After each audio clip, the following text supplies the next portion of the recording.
Mister Trump ने Iran को 48 hours का टाइम दिया है कि 2 दिन के अंदर अंदर या तो ईरान हॉर्मुज़ स्ट्रेट को खोल दे, वरना परिणाम भयानक होंगे।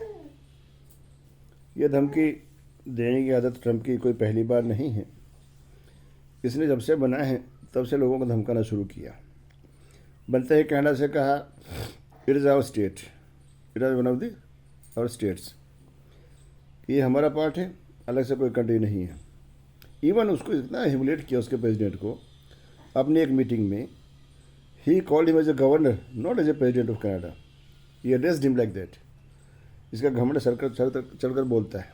खैर, इतना ही नहीं, फिर उसके बाद ग्रीनलैंड पर कब्जा जता दिया कि ग्रीनलैंड हमारा है, विल कैप्चर इट। उसका रीज़न ये है कि उसमें बहुत गैस है, उसको गैस चाहिए।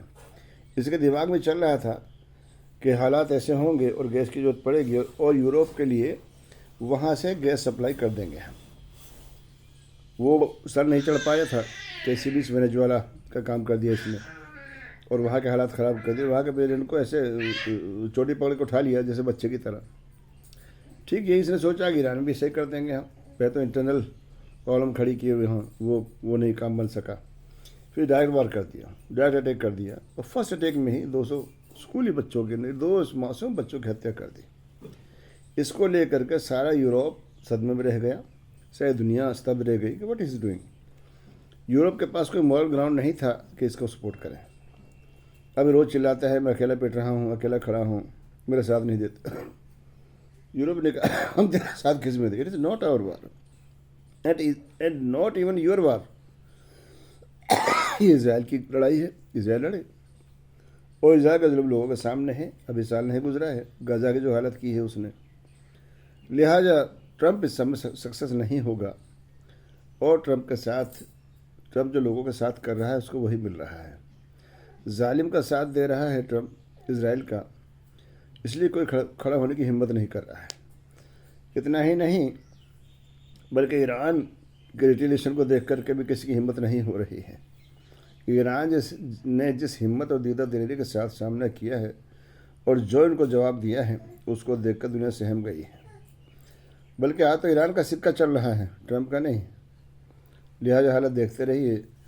कल ट्यूसडे को मरने के बाद क्या होता है, सिचुएशन क्या नहीं, देखने की बात है, क्योंकि कल तक का टाइम दिया है ट्रंप साहब ने, क्या फरमाते हैं उसके बाद। लेकिन ईरान भी बिल्कुल डटा हुआ है, किसी तरह नरमी नहीं है। सीज फायर प्रपोजल को भी ईरान ने नकार दिया है। ट्रंप का कोई मुंह नहीं रहा, कोई फेस सेविंग फार्मूला नहीं निकल रहा है। अब देखते रहिए क्या पोजीशन होती है। लेकिन ईरान अपनी जगह जमा हुआ है, सारी दुनिया की सिंपैथी उसको मिलती जा रही है और ईरान बहुत अक्लमंदी से डिप्लोमेटिक सर्कल्स में भी काफ़ी अपने आप को प्रमोट किया हुआ है। इवन इंडिया भी काफ़ी हद तक उसकी सपोर्ट में आ गया है। आज हमारे प्राइम मिनिस्टर साहब भी पार्लियामेंट में ईरान की थोड़ी सपोर्ट में नरम लहजा अपनाए हुए थे। ठीक है, देखते रहें। आज की डेट आज का ये है अपना, फिर देखते रहे, आगे करते हैं। शुक्रिया, अस्सलाम वालेकुम, थैंक यू वेरी मच।